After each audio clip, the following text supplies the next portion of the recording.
Hello, beautiful friends. It's Lynette here, and I garden here in Circleville, Ohio in a zone 6A/6B. And today what I want to do is work on this garden behind me. It's a perennial garden. It has hydrangeas, lilacs. I have a crepe myrtle. I have some daisies. I have black-eyed Susans. A few foxgloves are in there. Roses. A little bit, a mix of everything. So I'm just going to start from the very beginning and work our way back. I've decided this year I'm going to work on one bed at a time. And that means get it completely done from, clean out leaf debris. I probably won't mulch this bed too much, and I'll show you why. And so come join me for my gardening fun. I feel like my tools for today, I have my gardening bag out here. But I felt like my Falcos and my alcohol spray bottle, my rose tone, and my plant tone so I can do some fertilizing. Okay, so I think the first thing I want to do is this is a Korean lilac bush, and I've been training it to be a tree. So I think and it's leaning this way. So I want to put the stake down in here, see if I can get it to kind of lean a little more this way. Just a little, nothing too crazy. Okay, I'm just going to start doing a little bit of cleanup in here. That's a vine, and this is just a clump of grass that's coming in. I'm just going to pull this up as much as I can, and then now I have a space for a new plant, right? Go ahead and trim back my little lime just a little bit. Use my alcohol, and I'm just going to come back in here and trim some of these spindly looking things back. Not looking too good. Not expecting much out of this, but as I'm pruning it, I do see some swollen nodes. So hopefully it will come back for me. And then I'll do a better pruning on this once I see more stuff coming back for me. So I'm going to take you on a closer look. I have a little lilac here. And throughout here, that is a limelight hydrangea that I'm not quite sure if it's going to be coming back for me this year. I have some irises, and the reason I'm probably not mulching, I'll probably just do a leaf clean out, is because of my English ivy. Right here is a hydrangea. It's a lace-capped hydrangea, and I don't know the specific name, and behind it is a knockout rose. Down here is a dark night caryopteris, and there's a little bit of Montauk daisies there, another rose. And this way, this is my Shasta daisy area where you see these sticks coming up. This here is a lilac. It's a Korean lilac. And then behind it is a limelight hydrangea. That is a little grouping of phlox there. And then when we come around the corner here, this is my crepe myrtle. And it's a wild rose growing back there. I tried to take it out by the roots last year, and it just does not want to go away. So we may just let it live its best life. Coming around, I have another lavender, and then I have another Montauk daisy that is huge. So we'll be cutting this back quite harshly. There's some more phlox and grouping of yarrow there, and then more phlox, and then I planted I don't know if you can see that, a David Austin rose here, and it's not coming back for me. So I might give them a call. I don't know. We'll see. But anyways, this is what we are working on for today. Okay. This area is looking pretty good. I think this may be my Gara here. I have a Rosie Jane Gara, and I'm pretty sure this is just grass. So I'm going to go ahead and pull that. But I know this right here is my allium. So it kind of looks the same. So I'm going to be make sure I'm not pulling my allium up. And then whenever I see just little sticks, I just sort of see if they'll break off. Clean it up a little.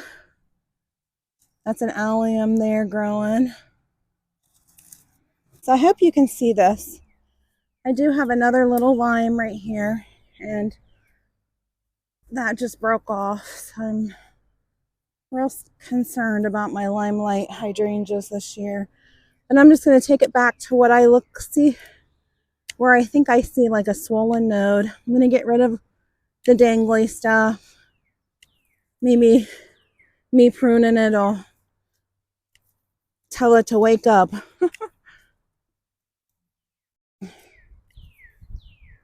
Just a little tiny cutback, nothing major here.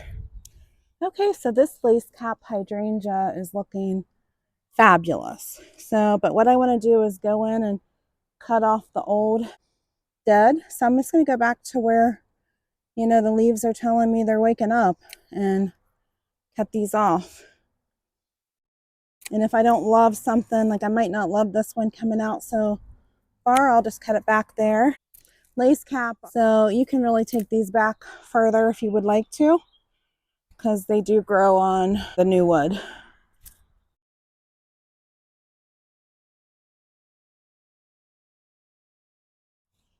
I just did the hydrangea, but now I'm going to just take and alcohol my pruners.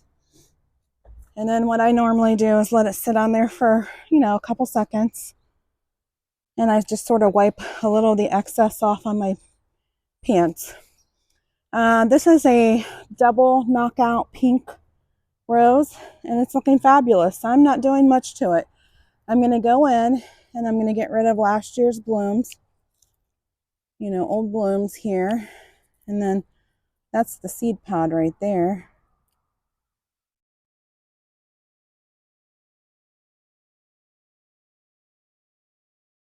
Okay, this here is a Montauk daisy, and we're going to go quite hard on it as well.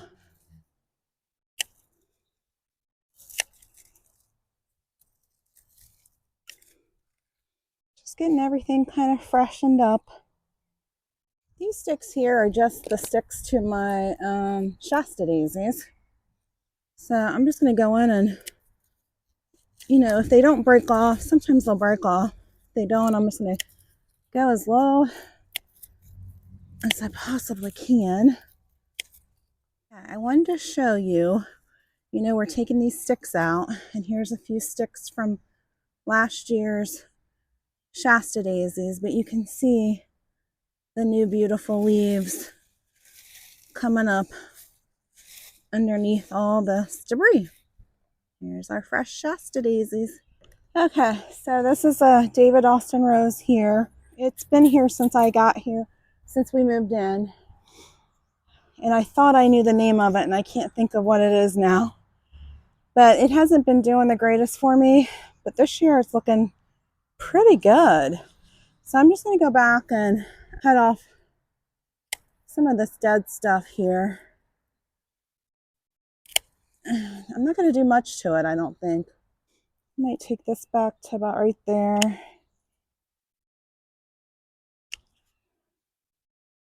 That's broke right there, so I'll just go ahead and cut it. I think I'm going to let that be. And this is a beautiful garden phlox. Don't know the name of it. And it's like a purpley pink color. And it's beautiful. And then I think right in front of it is a agastache. So I'm just going to trim all this dead back.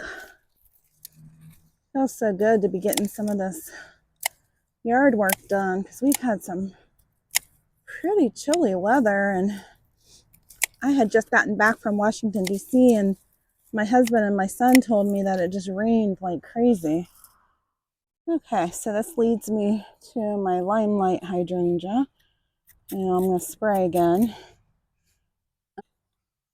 Kind of waited a little too long to prune this. But what I'm going to do is just go in. I'm not sure what that is growing in there.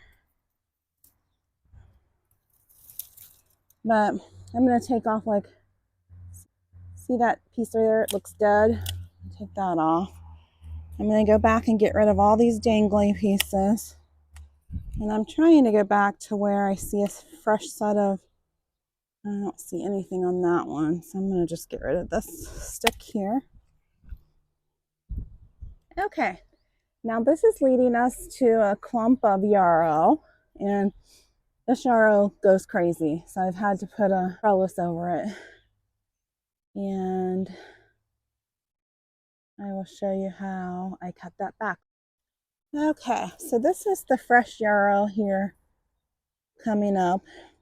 And this is last year's yarrow. Oh, I might just be able to pull this off.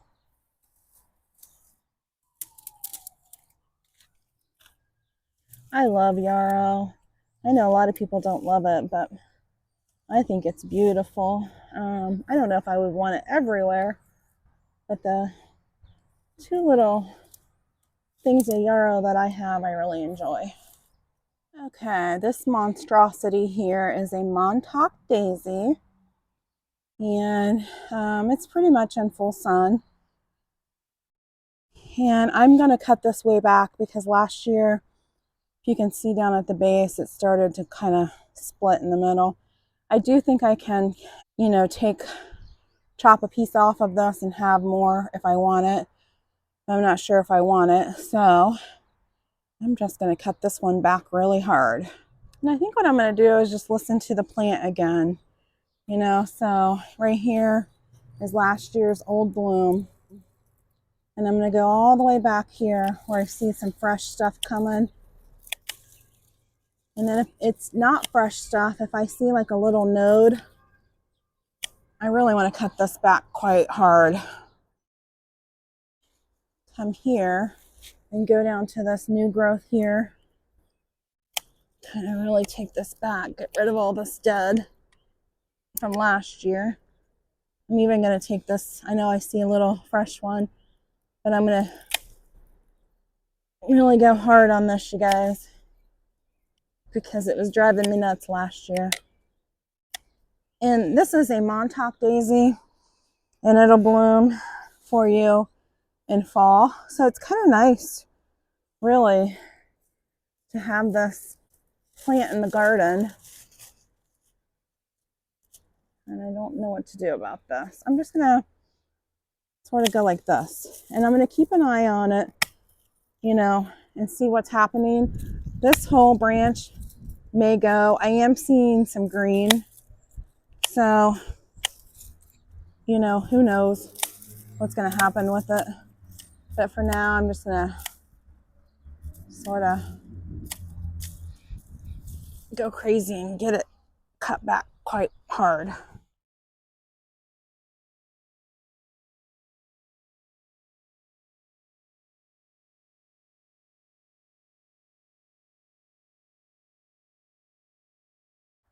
And basically just cut off all the spindly, dangly limbs and, last year's dead blooms.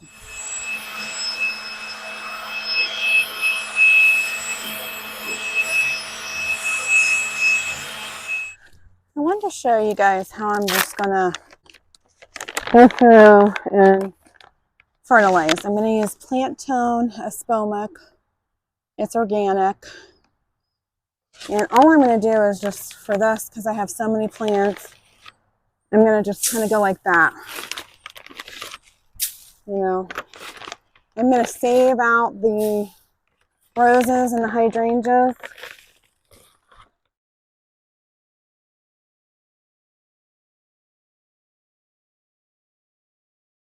All right, beautiful friends. For those of you that have stuck with me this far, thank you for joining me today.